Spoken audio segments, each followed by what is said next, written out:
calling Aaron up last because I want you to understand how important he was to our team. And all these guys, so unselfish, but if you really want to talk about unselfish, like really want to talk about the heart of this team, you got to look at Aaron here. So he's playing a position he's never played in his entire life. He didn't even look at me funny when I said, hey, you're going to have to probably play a 5 for us. Didn't even hesitate. Whatever I could do to help the team kind of answer. He's a 3-man. He wasn't even really a stretch 4. He's played guard his whole life. And now we're asking him to play center. We're asking him to go up against 5 or 6 scholarship kids. The kid from Euclid is a beast, right? Teskey, maybe the best center in the state. That kid from the Kentucky team was a Division II player. He went up against a lot of great centers. Unfortunately, he really didn't know what he was doing at the beginning of the year. He had to tree the post. He's never really had to tree the post, right? And when he's doing this, then we're asking him to pick and pop. We're asking him to set screens and roll to the basket. How many times did you really roll in your entire life? Not once, right? When you're playing the 3, you don't really roll. You don't set a ton of screens and roll. And all of a sudden here, I'm trying to teach him how to play a 5 spot. And I didn't know how it was really going to go. And he's a pick and pop guy. He's off to a pretty good start. I'm watching this kid play, and then we go play Medina, and he's going up against Teskey. And that first night, Teskey got the better of him. He got in foul trouble. He had to sit the whole 3rd quarter. Zagrafis does a pretty good job on him when he was in there. But, man, how are we going to beat Medina? Aaron can't guard Teskey. No way. Can't do it, right? Just can't do it. So the second time rolls around, we're playing him. We don't make a major adjustment, a little bit more help, giving Aaron a little bit more help. Battles him to the point where at the end of that game, Teskey couldn't even stand up. He was exhausted, right? Now, so was Aaron. But he went toe-to-toe with the best center in the state, right? Toe-to-toe. We win the game. Celebration takes place. Everybody talks about this and this and this. And the reporters, guys that really understand the game, coaches, boy, Aaron worked that kid over, right? And then came down, and this is the reason I called him up last, because we're probably not celebrating a district championship without the kid to my right here. So he picks the biggest game in Medina County history to step up and have his best game of his career. Now think about that. So not only does he have the best game of his career, but he's going against the best center in the state of Ohio. He got Mr. Ohio votes. He's a great player, going to Michigan on a full ride. So we have this thing, Coach Harrington and I said, when we play Medina, we're really going to have to pray that Aaron is hitting his shots.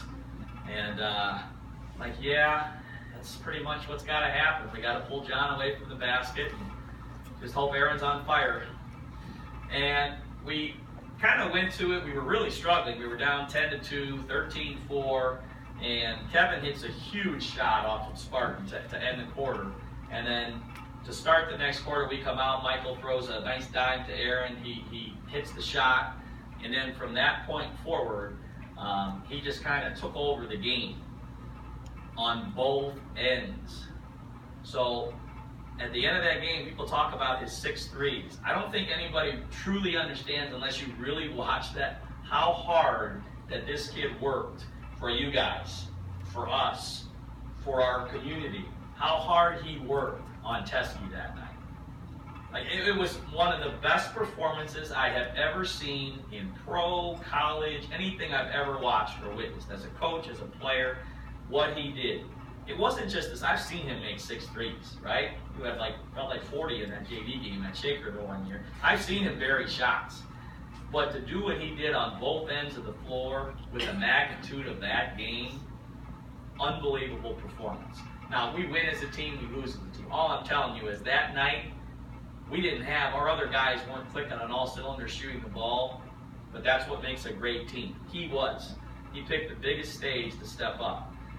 He's also one of the smartest players I've ever coached. He's in the top 30 of his class. And I'll end with this. I talked about Ryan. Ryan has a ton of records. You just go stare at the board. I can't even tell you how many he has. But I remember talking to Aaron, and I said, you know what, Aaron, I don't need you to be Ryan, but I do need you to be the best Aaron Badowski.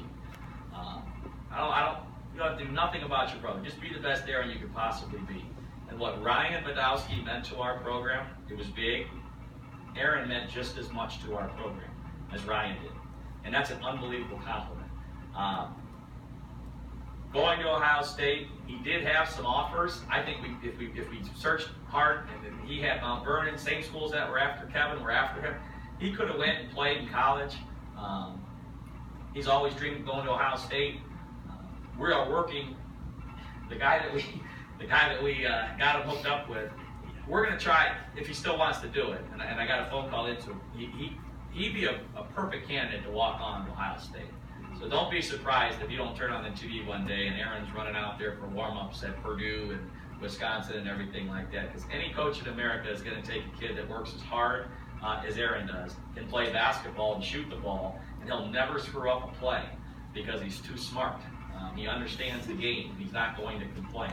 So, again, a lot of great players, but I thought this guy calling him up last, I don't know, when you talk about how unselfish everybody is, they don't come more unselfish than Aaron Badowski. Meant a great deal to me as a person and obviously to our team. Aaron Badowski.